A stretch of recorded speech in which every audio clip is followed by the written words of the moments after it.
मैंने उसकी ख्वाहिश समझ ली थी कि वो मेरे नीचे आना चाहती है और वो मेरे साथ सब कुछ करना चाहती है। अस्सलाम वालेकुम नाजरीन, मेरा नाम उमरान है, मेरी उम्र 42 साल है और मैं एक फैक्ट्री में काम करता हूँ।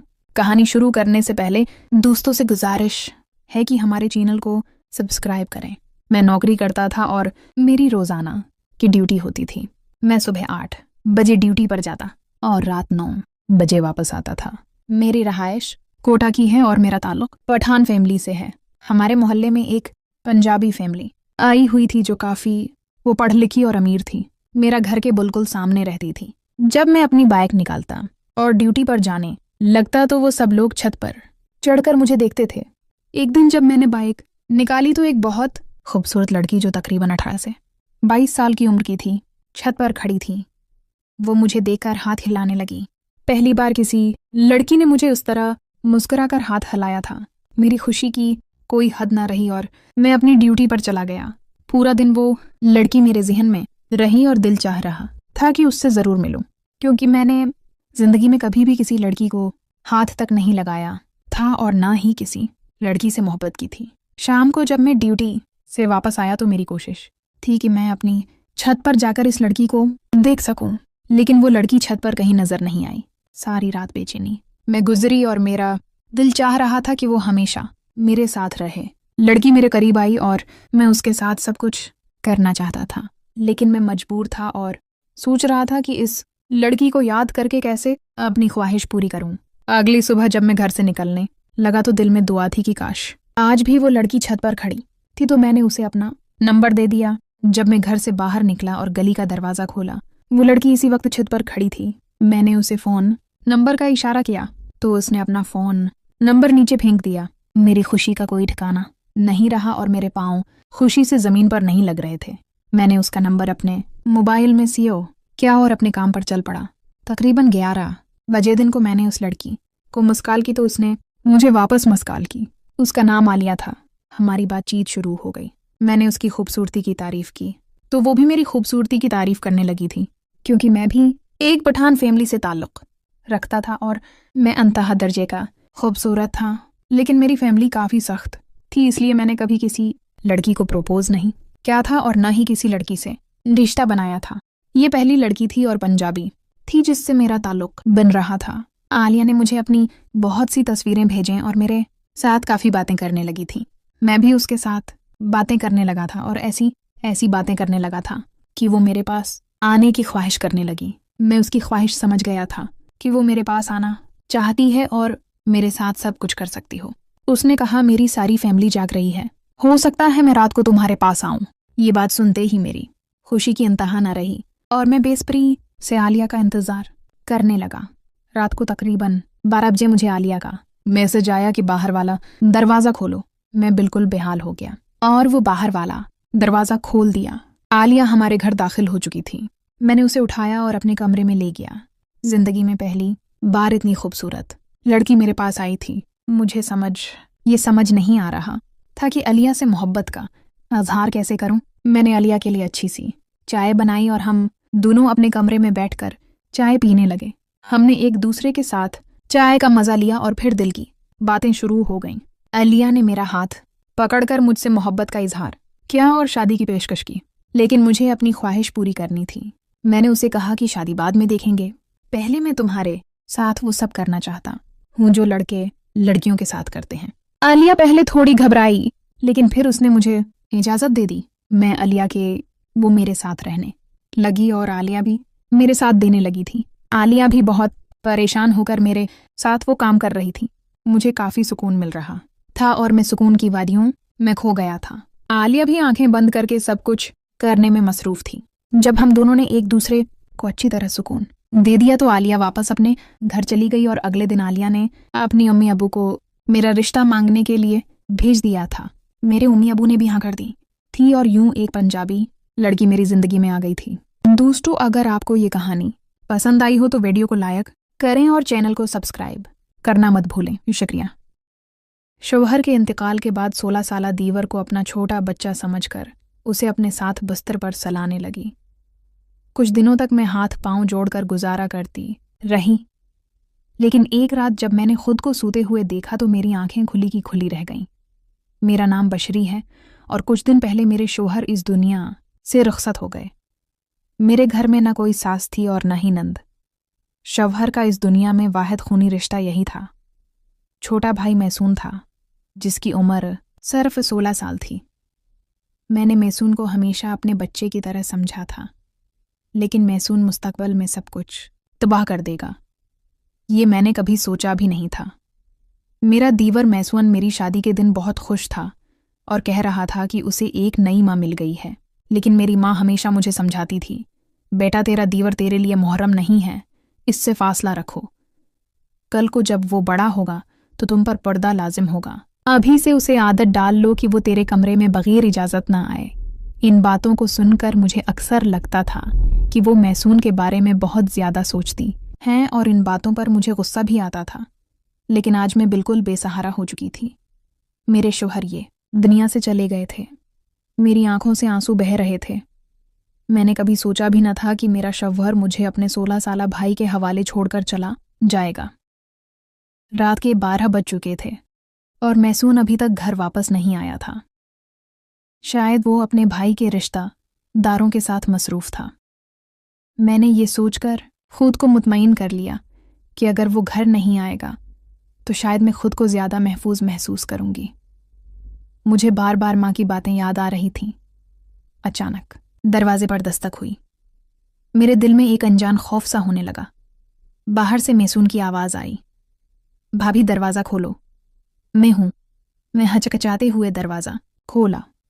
आज मुझे घर सुनसान और खाली सा लग रहा था, जैसे मैं किसी जंगल में खड़ी हूँ। मैसन मुझे एक छोटे से भेड़िए की माँ लगने लगा। पता नहीं क्यों मैं उसके बारे में इतना सोचने लगी थी। उसने कहा, भाभी आपने खाना खाया? वो मेरी मासूमियत को देखते हुए पूछा और एक हाथ में थैला पकड़े था जिसमें चावल थे। उसने प्लेट में चावल निकाले और मेरे सामने रख दिए। फिर बोला, भाभी मुझे खाना पकाना नहीं आता तो मैंने आपके लिए बाहर से ले आया हूँ। आप यूं भूखी ना रहें। मैं अपने भाई के बाद अपनी माँ को खूना नहीं चाहती थी। उसकी आंखों में आंसू थे। वो मुझे माँ कह रहा था, लेकिन माँ की बातें बार बार मेरे जहन में घूम रही थीं। मैसवान ने कहा, भाभी आप फिक्र मत करें, मैं आपका सहारा बनूंगा। प्लीज़ आप इस घर से मत जाएं। इसकी बातें बहुत जज्बाती थीं, लेकिन मेरे जहन में बेशुमार खदशात उठ रहे थे। फिर उसने कहा, भाभी आप इस कमरे में सो जाएं। दूसरा कमरा सीढ़ियों के करीब है और मुझे लगता है कि आपको वहां नहीं सोना चाहिए। अब गांव में सबको पता चल गया है कि भाभी का शौहर फौत हो गया है और कोई भी नेक नीति से हमारे घर आ सकता है। मुझे हैरत हुई कि इतनी छोटी उम्र में मेज़बान ऐसी बातें कर रहा है, लेकिन इस वक्त उसकी बात ठीक लगी। मैं उसकी ख्वाहिश के मुताबिक उसके कमरे में चली गई। हालांकि उससे पहले वो मेरे शौहर के कमरे में रहता था, इसलिए सब कुछ मेरे लिए नया और अजीब था।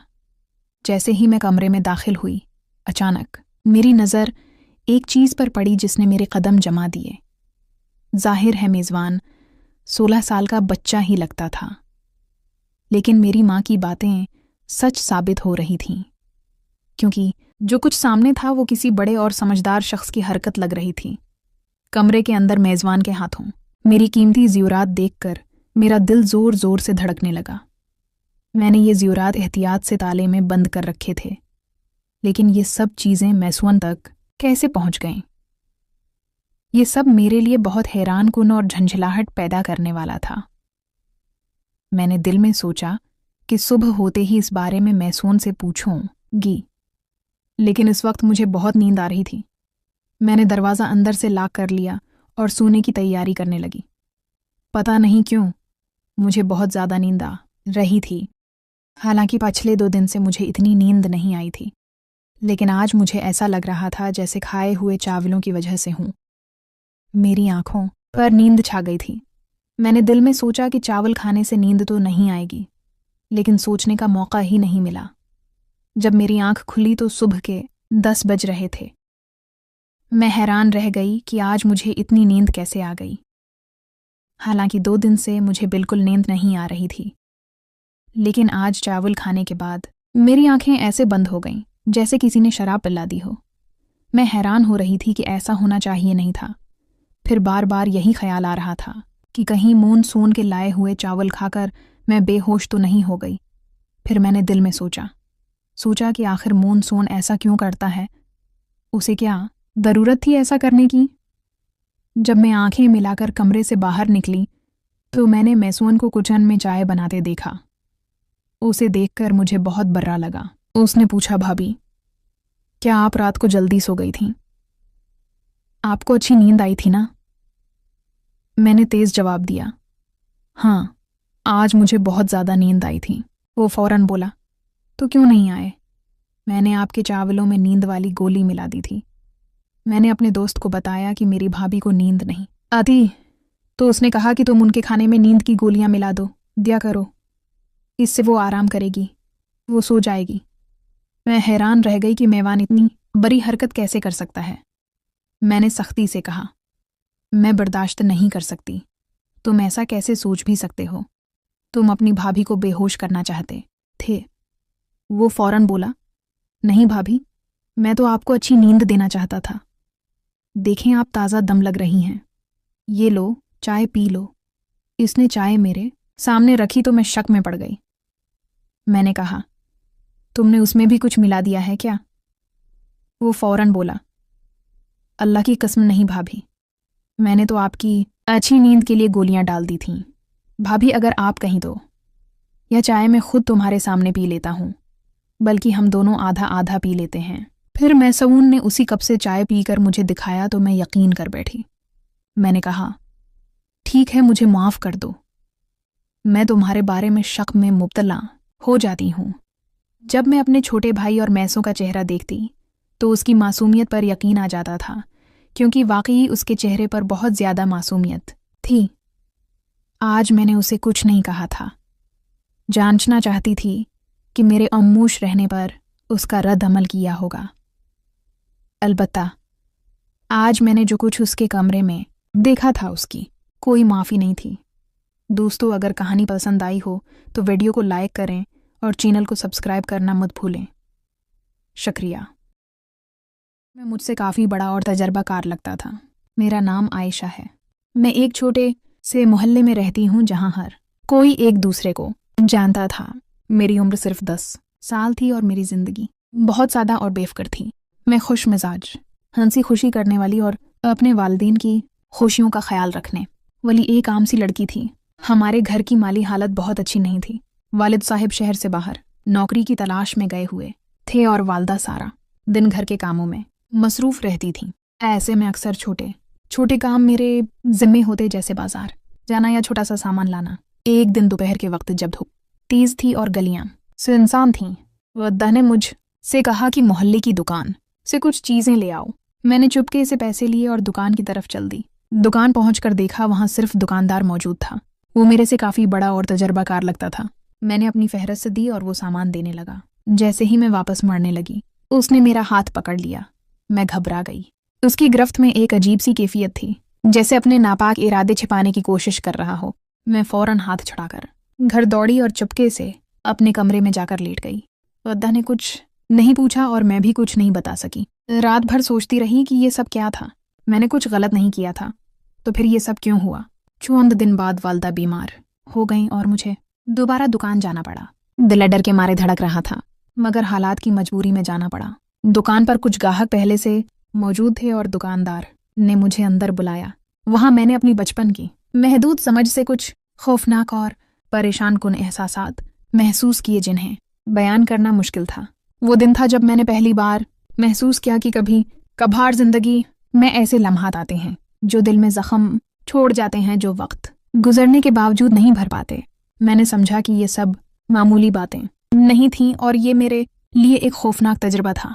आयशा अब बड़ी होने लगी थी। बचपन के वो लम्हात जो कभी समझ में नहीं आए थे, आहिस्ता आहिस्ता उसके जहन में सवालात जन्म लेने लगे। उसकी मासूमियत अब बदल रही थी और वो महसूस करने लगी थी कि कुछ बातें गलत थीं जो इस वक्त इसके लिए समझना मुश्किल था।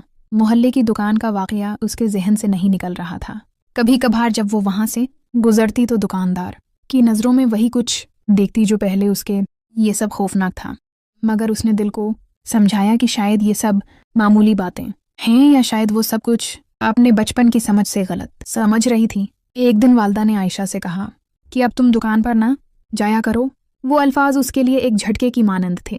इसी लम्हे उसने पहचाना कि जो कुछ भी उसके साथ हुआ वो गलत था।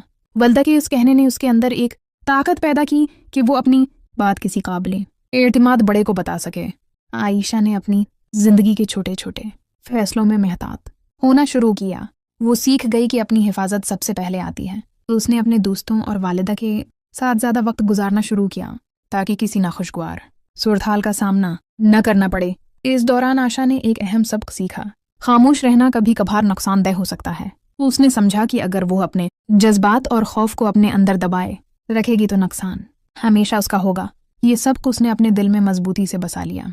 आशा के वालिदैन भी उसकी तरबियत और हफाजत में ज़्यादा मोहतात हो गए। वो अब अपने बच्चों को आज़ादाना माहौल देने के साथ साथ ये भी सिखा रहे थे कि हर बच्चे को अपने जज्बात और खौफ के बारे में बात करने का हक है। आशा की उम्र अब तकरीबन 15 साल की थी। बचपन के वो लम्हात अब उसके जहन में यादें बनकर रह गए थे, लेकिन वो ज़्यादा मजबूत और होशियार हो गई थी। उसने महसूस किया कि ज़िंदगी में हर फैसले में एहतियात करना ज़रूरी है और अपनी हफाजत सबसे पहले आती है। आयशा ने पढ़ाई में ज़्यादा दिलचस्पी लेना शुरू की। उसके उस्ताद भी उसकी मेहनत और जहानत की तारीफ करते, लेकिन कभी कभार वो लम्हात याद आते जब मोहल्ले के बड़े उसकी मासूमियत का फ़ायदा उठाने की कोशिश करते। उसने ये समझना शुरू किया कि ये रवैया गलत है और किसी को भी ऐसा करने का हक नहीं। आयशा ने अपनी वालदा बातचीत शुरू की। आहिस्ता आहिस्ता उसने अपने खौफनाक यादें बयान की और वालदा ने मोहब्बत और समझदारी से उसकी बात सुनी। वालदा ने उसे सबक दिया कि कोई भी बच्चा या नौजवान कभी भी खामोश न रहे अगर कोई गलत करे। आयशा ने अपनी ज़िंदगी में एक और अहम फैसला किया। वो खुद अपनी हिफाजत के लिए छोटे छोटे इक़दामात करेगी। वो अकेली ज़्यादा वक्त नहीं गुजारती और जहाँ भी जाती किसी काबिल एतमाद शख्स को इत्तला देती रहती। ये रवैया उसने न सिर्फ अपने लिए अपनाया बल्कि दूसरों के लिए भी मिसाल बन गया। आयशा अब 23 साल की हो चुकी थी। बचपन वो खौफनाक लम्हात यादों में बदल चुके थे, लेकिन वह एक मजबूत, समझदार और खुद मुख्तार नौजवान औरत बन चुकी थी।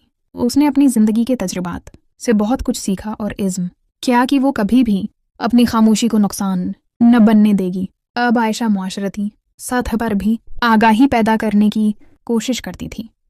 वो दोस्तों, रिश्तेदारों और नौजवानों को बताती कि अगर किसी को गैर मुनासिब रवैया या ख़तरनाक सूरत का सामना हो तो फ़ौरन बात करनी चाहिए। उसने समझा कि सिर्फ वालिदैन की हमायत काफ़ी नहीं, बल्कि अपनी समझदारी और होशियारी भी बहुत अहम है। आयशा वो महल्ला अभी भी वैसा ही था और कभी कभार वो गुजरने के दौरान दुकानदार को देखती, मगर अब वो खौफजदा नहीं होती थी। उसके अंदर जो ताकत और एतमाद पैदा हुआ था उसने उसे मजबूत बना दिया था। वो जानती थी कि बचपन के तजुर्बात उसकी कमज़ोरी नहीं बल्कि उसकी ताकत बन चुके हैं। आयशा ने अपने तजुर्बात को एक अच्छे मकसद के लिए इस्तेमाल किया। वो बच्चों और नौजवानों की हिफाजत के लिए आगाही, वर्कशॉप्स और सोशल मीडिया के ज़रिए तालीम देती थी।